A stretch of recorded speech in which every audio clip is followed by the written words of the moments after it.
अस्सलाम वालेकुम dear aspirants, I am Suftan Ali from MK preparation. Deputy accountant का लास्ट पेपर भी कंडक्ट हो चुका है। इवनिंग बैच में आज तारीख है 26 जुलाई और चारों पेपर कंडक्ट हो चुके हैं डिप्टी अकाउंटेंट के। तो हम लास्ट पेपर डिस्कस करने जा रहे हैं आप लोगों के लिए। इसके जितने क्वेश्चंस अब तक अवेलेबल हुए हैं सारे हम डिस्कस करेंगे। अगर आपके पास फर्दर कोई क्वेश्चन हो तो आप कमेंट सेक्शन में पुट कर सकते हैं, और जब ऑलमोस्ट कंप्लीट क्वेश्चंस आ जाएंगे तो उसकी एक अलग से वीडियो भी आप लोगों के लिए बना दी जाएगी। तो आगाज करते हैं पहले क्वेश्चन से। पहला क्वेश्चन है, in which year did the world trade centre incident occur? अमेरिका में वर्ल्ड ट्रेड सेंटर में तैयारे टकराए थे और उसके बाद पूरी दुनिया में टेररिज्म की जो टर्म थी वो ज्यादा फेमस, वर्ल्ड फेमस हो गई थी। तो ये 2001 का वाकया है। इसे 9/11 कहा जाता है। 9th मंथ था, 11 डेट थी। तो 11 सितंबर को ये वाकया हुआ। इसकी जिम्मेदारी अलकायदा ग्रुप ने कबूल की और उसी को ही माइंड में रखते हुए अफगानिस्तान में बकायदा एक जंग का आगाज किया गया दहशतगर्दों को पकड़ने के लिए। उसामा बिन लादेन को मेन टारगेट डिक्लेयर किया गया, मुल्ला उमर को टारगेट किया गया। तो ये उस बेस पर ये क्वेश्चन पुट किया गया है। नेक्स्ट है, according to Indus basin treaty how many rivers were given to Pakistan? Pakistan के हिस्से में 3 दरिया आए, झेलम, चनाब और सिंध। अयूब खान के दौर में ये मुआहदा हुआ था दरियाओं की तकसीम का पाकिस्तान और इंडिया के दरमियान। वर्ल्ड बैंक ने ये मुआहदा करवाया था। पाकिस्तान के हिस्से में झेलम, चनाब और सिंध आए। ये तीनों बड़े दरिया हैं, जबकि इंडिया के हिस्से में रावी, सतलुज और ब्यास आए। तो ये एक अगर हम मॉडर्न डे कॉन्सेप्ट के अकॉर्डिंग देखें तो नाइंसाफी पर मुबनी मुआहदा था कि कभी भी पूरे दरिया किसी को नहीं दिए जाते, हमेशा दरियाओं का किसी हद तक पानी तकसीम किया जाता है, लेकिन यहाँ पर दरिया बांट दिए गए। नेक्स्ट है, Lok Sabha is the lower house of which country? तो इंडिया में ये टर्म यूज की जाती है लोकसभा की। तो लोकसभा वहां का लोअर हाउस है, वहां की बाइकैमरल पार्लियामेंट का। Which country invested in Chabahar port? Chabahar port बड़ी फेमस पोर्ट है और ये मौजूद है ईरान में। जिस तरह पाकिस्तान के पास गवादर है और गवादर में इन्वेस्टमेंट चाइना कर रहा है, इसी तरह ईरान में चाबहार की पोर्ट है और उसमें इन्वेस्टमेंट इंडिया कर रहा है। और ये लगातार ये बात हो रही है कि इंडिया इसको पाकिस्तान के अगेंस्ट यूज कर रहा है, एक इकोनॉमिक वे में आप कह सकते हैं, इकोनॉमिक वॉर के तौर पर। नेक्स्ट है, who is Robert Watson and what did he discover? Sir Robert Watson what कहा जाता है, he is known as father of radar, क्योंकि उनका जो ज्यादा काम था वो रेडार टेक्नोलॉजी पर था। स्पेशली वर्ल्ड वॉर 2 के दौरान उन्होंने एलाइज के लिए इतना ज्यादा वर्क किया कि उन्होंने रेडार टेक्नोलॉजी को यूज करते हुए अपनी जो बर्तरी है वो मुखालिफ फौजों पर साबित की। Who discovered thermometer? Thermometer discover हुआ था 1597 में। इसका क्रेडिट किसी एक पर्सन को तो नहीं दिया जाता, लेकिन मोस्ट ऑफन लिटरेचर में आपको नाम पढ़ने को मिलता है गैलीलियो गैलीली का।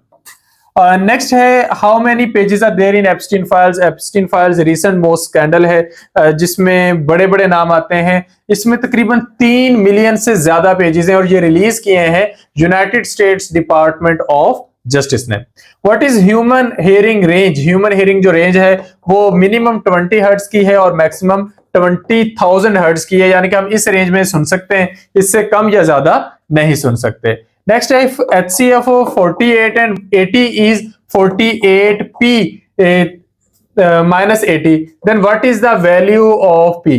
तो यहां पर हमें वो हाईएस्ट कॉमन फैक्टर देखना है जो 48 और 80 दोनों को डिवाइड कर सकता हो। तो इसको जब आप सॉल्व करेंगे तो सबसे पहले आपके पास फैक्टर्स आते हैं 48 के। तो ये आपने चूंकि सबसे बड़ा फैक्टर ढूंढना है, तो 80 नहीं है, 48 भी नहीं है, 40 भी नहीं है, 24 भी नहीं आ रहा, 20 भी नहीं आ रहा, 16 हमारे पास सबसे बड़ा फैक्टर आ रहा है जो कि दोनों को डिवाइड कर सकता है। अब हमने यहां पर कंडीशन पुट करनी है कि हमारे पास हमारा आंसर होना चाहिए 48p minus 80 is equal to 16। तो हम 80 को इधर लाकर करेंगे जमा, तो 16 प्लस 80 हो जाएगा 96। 48 multiply p is equal to 96। तो आपके पास जो p की वैल्यू बनती है वो यहाँ पर 2 बन रही है, क्योंकि 48 को 2 से ही मल्टीप्लाई करें तो आपका आंसर 96 हो सकता है।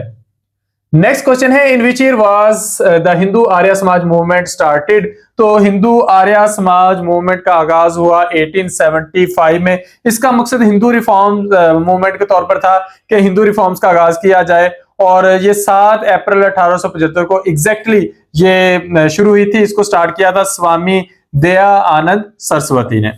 नेक्स्ट है, how many days are there in a leap year? एक नॉर्मल ईयर में 365 डेज होते हैं, लीप ईयर में एक दिन इजाफी होता है, तो 366 डेज ये जो है हम निकालते हैं।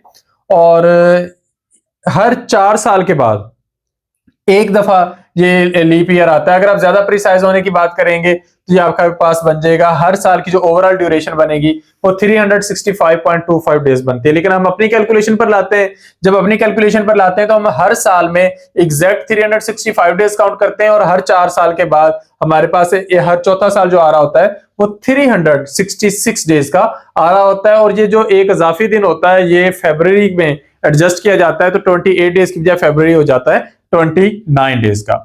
विच पास कनेक्ट्स क्वेटा टू कंधार, पाकिस्तान और अफगानिस्तान के दो शहरों को जोड़ने वाला जो पास है वो है खोजक पास। वैसे तो पाकिस्तान और अफगानिस्तान को कई पास जोड़ते हैं क्योंकि कई शहरों से पाकिस्तान और अफगानिस्तान का बॉर्डर बहुत बड़ा है, 2640 किलोमीटर लंबा बॉर्डर है। तो उसमें से जो एग्जैक्टली क्वेटा और कंधार को जोड़ रहा है उस पास को हम खोजक पास का नाम देते हैं। नेक्स्ट है which organization was formed in 1885 in south Asia. South Asia या अगर हम ज्यादा प्रिसाइजली कहें तो इंडिया के अंदर इंडियन नेशनल कांग्रेस का क्या अमल में लाया गया था और ये A.O. ह्यूम ने ये ऑर्गेनाइजेशन या हम कह सकते हैं सियासी जमात बनाई थी 1885 में। रेक का ताल्लुक लीव से है और किस चीज का ताल्लुक, सेम वे में सेम एनालॉजी में इंफॉर्मेशन के साथ है।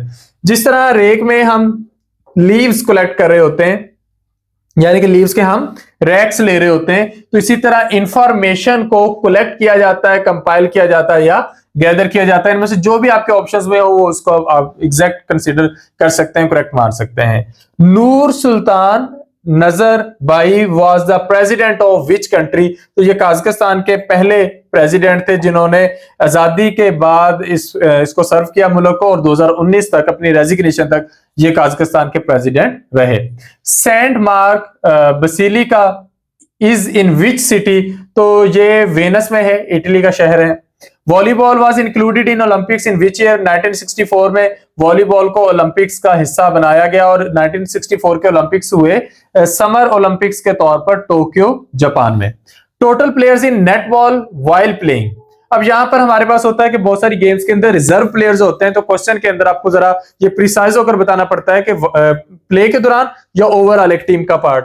तो यहां पर हमारे पास 7 इसका करेक्ट आंसर बनेगा और उनकी पोजीशन होती है goal shooter, goal attack, wing attack, centre, wing defence, goal defence and goal keeper.